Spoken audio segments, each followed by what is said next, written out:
ബെസാക് ഡിസൈനിൽ ഞാൻ ഇന്ന് കാണിക്കാൻ വേണ്ടി പോകുന്നത് നിങ്ങൾക്ക് പാർട്ടി വെയർ ഒക്കെ ആയിട്ട് യൂസ് ചെയ്യാൻ പറ്റുന്ന സ്റ്റിച്ച്ഡ് ആയിട്ടുള്ള സൽവാർ സെറ്റുകളാണ്. അതും 1800 രൂപ തൊട്ട് 2500 രൂപ വരെ പ്രൈസ് റേഞ്ചിൽ വരുന്നത്. 1800 രൂപ പ്രൈസ് റേഞ്ചിൽ വരുന്ന നമ്മുടെ സ്റ്റിച്ച്ഡ് സൽവാർ സെറ്റാണ് ഇത്. യോക്ക് പോർഷനിലൊക്കെ നല്ല വർക്ക് വന്നിട്ടുണ്ട്. ഇതിൻ്റെ കൂട്ടത്തിൽ നമുക്കിത് ദുപ്പട്ടയും വരുന്നുണ്ട്, ബോട്ടം.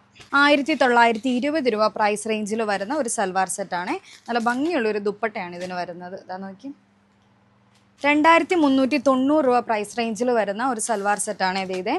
വളരെ സോഫ്റ്റ് ആയിട്ടുള്ള ഒരു ഫാബ്രിക് ആണ് വരുന്നത്. ഒരു മസ്ലിൻ ടൈപ്പ് ഫാബ്രിക് ആണ്. കൂട്ടത്തിൽ തന്നെ ദുപ്പട്ട, ബോട്ടം. 2390 രൂപ പ്രൈസ് റേഞ്ചിൽ വരുന്ന ഒരു സൽവാർ സെറ്റാണ് ഇത്. 2560 രൂപ റേറ്റിൽ വരുന്ന ഒരു നല്ല ലാവണ്ടർ ഷെയ്ഡ് സൽവാർ സെറ്റാണ് ഈ വരുന്നത്. ഇതുപോലെ സ്റ്റിച്ച്ഡ് ആയിട്ടുള്ള ഒരുപാട് സൽവാർ സെറ്റുകൾ നമുക്ക് അവൈലബിൾ ആണ്. കൂടുതൽ കളക്ഷൻസ് കാണാൻ വേണ്ടിയിട്ട് നമ്മുടെ വെബ്സൈറ്റ് ചെക്ക് ചെയ്യാവുന്നതാണ്. ഓൾ ഇന്ത്യ ഷിപ്പിംഗ് ഉണ്ട്, ഇന്റർനാഷണൽ ഷിപ്പിംഗ് ഉണ്ട്. പിന്നെ നിങ്ങൾക്ക് ബൾക്കായിട്ട് വേണമെന്നുണ്ടെങ്കിൽ ഹോൾസെയിൽ ആയിട്ടും പർച്ചേസ് ചെയ്യാനുള്ള ഓപ്ഷൻ ഉണ്ട്. പിന്നെ നമ്മുടെ ലോഞ്ചിങ് പ്രമാണിച്ചിട്ടുള്ള സ്പെഷ്യൽ ആയിട്ടുള്ള ഓഫർ കൂപ്പൺ കോഡിനായിട്ട് ജസ്റ്റ് സ്റ്റിച്ച്ഡ് സൽവാർ സെറ്റ് എന്നൊന്ന് കമന്റ് ചെയ്തേച്ചാൽ മതി. കൂപ്പൺ കോഡ് DM വരും. അപ്പോൾ നമ്മുടെ ബെസാക് ഡിസൈനിന്റെ ഫിസിക്കൽ സ്റ്റോർ വരുന്നത് കോട്ടയം KK റോഡിൽ പുളിമൂട്ടി സിൽക്സിന്റെ തൊട്ടുപുറകിലായിട്ടാണ്.